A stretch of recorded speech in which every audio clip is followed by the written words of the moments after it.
വേനൽക്കാലം ആരംഭിച്ചത് ഞങ്ങൾക്ക് വലിയ സന്തോഷം തന്നെയായിരുന്നു. സ്കൂൾ ക്ലാസുകൾ കഴിഞ്ഞ് 2 മാസം വിട്ടുകിട്ടിയ അവധിക്കാലം. ഞാനും എന്റെ ചെറിയ സഹോദരി അനുമോന് നമ്മുടെ അച്ഛന്റെ ഗ്രാമത്തിലുള്ള പഴയതായ വീട്ടിലേക്ക് പോയി. ആ വീട്ടിൽ ഞങ്ങളുടെ പാട്ടി മാത്രമാണ് താമസിക്കുന്നത്. വലിയ വീട്ടിൽ പാട്ടിക്കും കുറെ ഭൂതങ്ങളെയും കൂടെയുണ്ടായിരുന്നെന്നു പിന്നെയാണു എനിക്കറിയാം. പാട്ടി വല്ലപ്പോഴുമൊക്കെ പറയാറുണ്ടായിരുന്നു, ഇവിടെ അന്യശക്തികളുണ്ടാകും മക്കളെ, രാത്രിയാകുമ്പോൾ പുറത്തു പോകരുത്. ഞങ്ങൾ അതൊക്കെ കേട്ടു ചിരിച്ചു പോകുമായിരുന്നു. നമുക്കെന്താ ഭയമെന്നയാ, അവധിക്കാലം ആസ്വദിക്കാനാണ് വന്നത്.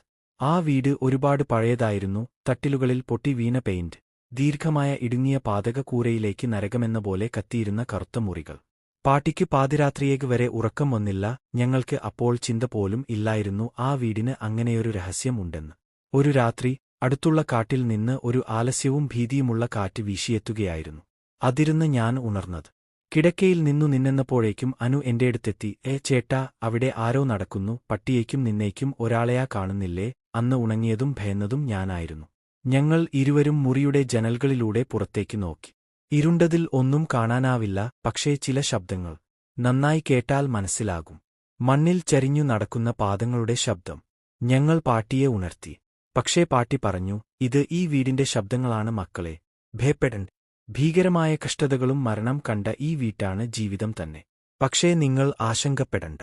ഞങ്ങൾ അടങ്ങിയെങ്കിലും മനസ്സിൽ കുറേ സംശയങ്ങളുമുണ്ടായിരുന്നു. അന്ന് രാത്രിയിൽ ഉറക്കമില്ലാതെ കഴിയുകയായിരുന്നു. അടുത്ത ദിവസം ഞങ്ങൾ വീട് പരിശോധിക്കാമെന്നു തീരുമാനിച്ചു. പാട്ടി ഉറങ്ങുന്നതിനുശേഷം ഞങ്ങൾ വീടിന്റെ അടിയിലേക്കുള്ള ഗുമസ്തൻ മുറിയിലേക്ക് പോയി. അവിടെ പൊടി കെട്ടിക്കിടന്നതും പിളർന്ന പഴയ തറകളും ഒക്കെ കണ്ട് ഞങ്ങൾ തലകറങ്ങി. പക്ഷേ ഒരു കുഴിയായിരുന്നു അവിടെ. ആ കുഴിയുടെ മേൽ പഴയ ഒരു പാലം പോലുള്ളതും ഉണ്ടായിരുന്നു. അതിനു മുകളിൽ. ഇവിടെ ആശയമായത് തിരിച്ചുവരില്ല. ഞാൻ കുഴിയിലേക്ക് താഴേക്ക് നോക്കി. വളരെ ഇരുണ്ടതായിരുന്നു. പക്ഷേ താഴെ ചില ചുവപ്പ് കണ്ണുകൾ തെളിഞ്ഞ് ഞങ്ങളെ നോക്കി. ഞങ്ങൾ ഓടിയിറങ്ങി. അന്ന് രാത്രി അനു വീണ്ടും ഉണർന്നു. ചേട്ടാ, ആ സ്ത്രീ വീണ്ടും വന്നിരിക്കുന്നു. ഞാൻ പേടിച്ചു. എന്ത് സ്ത്രീ? എവിടെ? അനു പറഞ്ഞു. ഞാൻ ഉറങ്ങുന്നതിനിടയിൽ കറുത്ത വസ്ത്രം ധരിച്ച ഒരു സ്ത്രീ എന്റെ കിടക്കയുടെ ചുറ്റിലും നടക്കുന്നു. ചിരിക്കുന്നു. അവളുടെ കണ്ണുകൾ ചുവപ്പാണ്. അവൾ എന്നെ നോക്കിയിട്ട് ചിരിച്ചു. ഞാൻ ഉറങ്ങാൻ ശ്രമിച്ചു. പക്ഷേ അച്ഛന്റെ പഴയ കച്ചവട മുറിയിലെ കിടക്കയിൽ കിടന്നപ്പോൾ അതേ ശബ്ദം വീണ്ടും. പാവം പെൺകുട്ടിയുടെ കരച്ചൽ, പിന്നെ ചിരി. അതൊരു മനുഷ്യന്റെ ചിരിയല്ല, ഒരു ഗൃഹാതുരത്വവും ക്ഷുഭിതത്വവുമുള്ള ശബ്ദം. ഞാനോടന്വേഷിച്ചു, ആ സ്ത്രീയാരാണ്? അവളെ ഇവിടെ ആരെങ്കിലും കണ്ടിട്ടുണ്ടോ? പാട്ടി പിന്നീട് പറഞ്ഞു, നിന്റെ അച്ഛൻ ബാല്യത്തിൽ അവിടെ ഒരു യുവതിയെ കണ്ടു. ആ തൊട്ടിലിൽ അവളെ മരിച്ച നിലയിൽ കണ്ടെത്തി. ആത്മഹത്യയായിരുന്നു. എന്നാൽ ചിലർ പറഞ്ഞു, അവളെ കൊന്നു താഴെ കുഴിയിൽ തള്ളിയെന്നു. ആ ദിവസം മുതൽ ഈ വീട് മാറ്റം വന്നതുണ്ട്. ഞങ്ങൾക്ക് ഇനി ഉറങ്ങാനാവാത്ത രാത്രികളാണ് ആരംഭിച്ചത്. ഓരോ രാത്രിയും ഭയത്തിൽ. ആ സ്ത്രീയുടെ മുഖം, ചിരി, കണ്ണുകൾ എല്ലാം മനസ്സിൽ നിറയും. ഒരു രാത്രി ആ സ്ത്രീ പ്രത്യക്ഷമായി. ഞങ്ങളുടെ കിടക്കയ്ക്ക് അരികിൽ. ദലമറച്ച് ഇരിക്കുന്ന ഞങ്ങൾ രണ്ടുപേരും കാതിൽ കേട്ടത് അവളുടെ പിച്ചിപ്പിരിഞ്ഞ ശബ്ദം. എനിക്ക് നീതി വേണം. നീയും അവളും കാണും. ഒടുവിൽ എല്ലാം കാണും. ഞാനൊരു ധൈര്യം കെട്ടിച്ചു. അനുവിന്റെ കൈ പിടിച്ചു. പുറത്തേക്ക് ഓടി. പുറത്ത് കാട്ടിലേക്കുള്ള പാത. വെളിച്ചമില്ല, കണ്ണിനെ വെട്ടുന്ന ഇരുട്ട്. പക്ഷേ പിന്നിൽ കേട്ടത് വരികയാണവർ. പാദങ്ങളുടെ ശബ്ദം. ഞങ്ങൾ കാട്ടിലേക്ക് കയറി. പക്ഷേ കിടക്കുന്ന മരത്തിൽ ഒരാൾ, ആ സ്ത്രീ അവളുടെ താടിയിലൊളിപ്പിച്ച മുഖം, ചിരിച്ചു നിന്നു.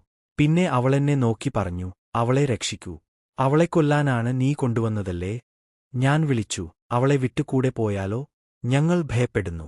അവളൊരു പുഞ്ചിരിയോടുകൂടി തലകുനിച്ചു. പിന്നെ മറഞ്ഞുപോയി. ആ രാത്രി കുഴല പോലെ പോയി. അടുത്ത ദിവസം പാട്ടി വീടിന്റെ ആ ഭാഗം അടച്ചു. കുഴിയും പാലവും പൂട്ടി. നമുക്ക് വേണ്ടതില്ലാത്ത രഹസ്യങ്ങൾ അതിന്റെ കൂടെ അടച്ചു. അവധിക്കാലം കഴിഞ്ഞു. ഞങ്ങൾ നഗരത്തിലേക്ക് മടങ്ങി. പക്ഷേ ആ വീട്ടിൽ ഉണ്ടായത് ഞങ്ങൾ മറന്നില്ല. അനു പല രാത്രികളിലും കരയുന്നു. അപ്പോൾ ഞാനും ഉണരുന്നു. ഞങ്ങൾക്ക് ഓർമ്മകളുടെ കുഴികളുണ്ട്. പാട്ടിയുടെ പഴയ വീട് ഇപ്പോഴും നിലനിൽക്കുന്നു. പക്ഷേ ആരും താമസിക്കുന്നില്ല, കാരണം ആ സ്ത്രീ ഇപ്പോഴും കാത്തിരിക്കുന്നു. അവളുടെ നീതി, അവളുടെ ആത്മാവ്, കുഴിയിലെ നിശബ്ദം എല്ലാം നമ്മെ വിളിച്ചുകൊണ്ടിരിക്കുന്നു. വേനൽക്കാലം ഇനി ഞങ്ങൾക്കിഷ്ടമല്ല. ഞങ്ങൾ തിരിച്ചുവരില്ല.